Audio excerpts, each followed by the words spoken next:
You're being shy and turn away when I look into your eyes.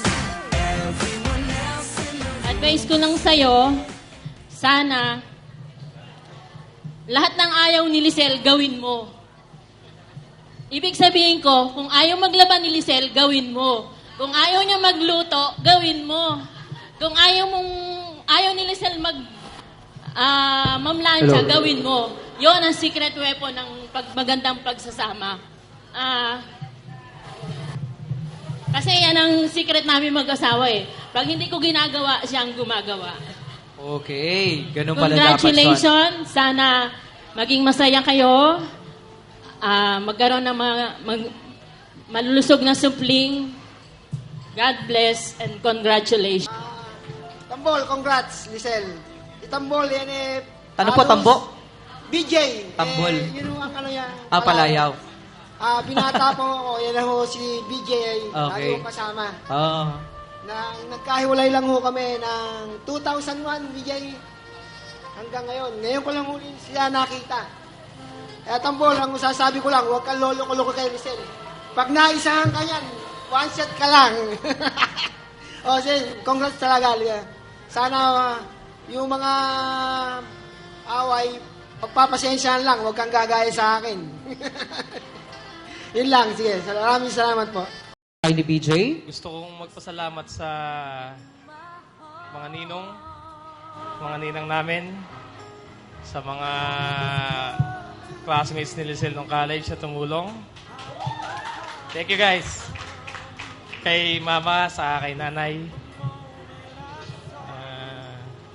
Gusto ko rin po magpasalamat kay Papa, kay Ninong, sa pagtanggap nyo. Saka sa lahat po ng mga bisita. Maraming salamat po sa inyong pagdalo sa araw na ito. Gusto ko mag-message kay Lisel. Pwede rin. Alam ko, marami ka nang nasabi, pero to make this day even more special, perhaps you would like to give a message to your wife? Mahal, gusto ko lang magpasalamat sa iyo sa lahat ng kabaitan mo, pag-unawa mo, pagmamahal mo. Maraming salamat sa halos 5 taon na pagmamahal mo. Maraming salamat. Good afternoon po to everyone. Buhay na buhay pa ang mga fans! Go BSed! Maraming salamat po sa pagdating nyo sa araw na ito. Matagal po namin talaga itong pinaghandaan. Unang-una, ginawa po namin ito, pinaghandaan po namin maigi ito para po pagsaluhan po natin yung magandang araw na ito, ang selebrasyon ng aming kasal. Kasama ng aking pamilya, lalo na po ng aming mga magulang, mga kapamilya at mga kaibigan na matagal pong nawalay sa amin. Alam niyo naman po na sa malayo po kami nagtatrabaho, malayo po sa inyo. Kaya po, pinili po namin gawin yung kasal na ito dito. Kasi gusto po namin kayong makasama. Ma-enjoy yung araw na ito kasama kayo. Gusto ko po magpasalamat sa kapatid ko, si Iche, kasi siya po yung bukod, hindi naman bukod tangi, yung nangungunang, tumutulong sa amin, yung nangungunang sumasalo ng mga inis, sa mga utos, ganyan. Stress, siya yung unang-unang sumasalo. Maraming salamat, kapatid. Just to let you know, we appreciate it na lahat ng effort mo. Hindi man sapat yung mga dala namin pasalubong para sa'yo. Pero alam mo yan, masaya kami na natutulungan mo kami. Yung mama ko rin po, at saka si nanay, sila po yung nag-aasikaso sa mga papeles namin.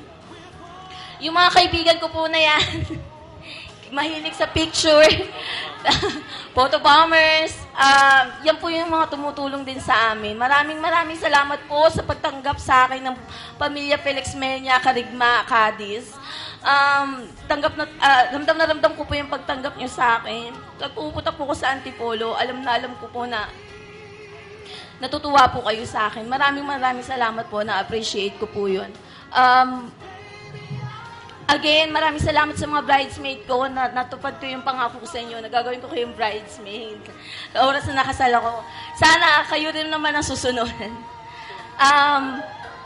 Maraming salamat sa mga ninong at ninang.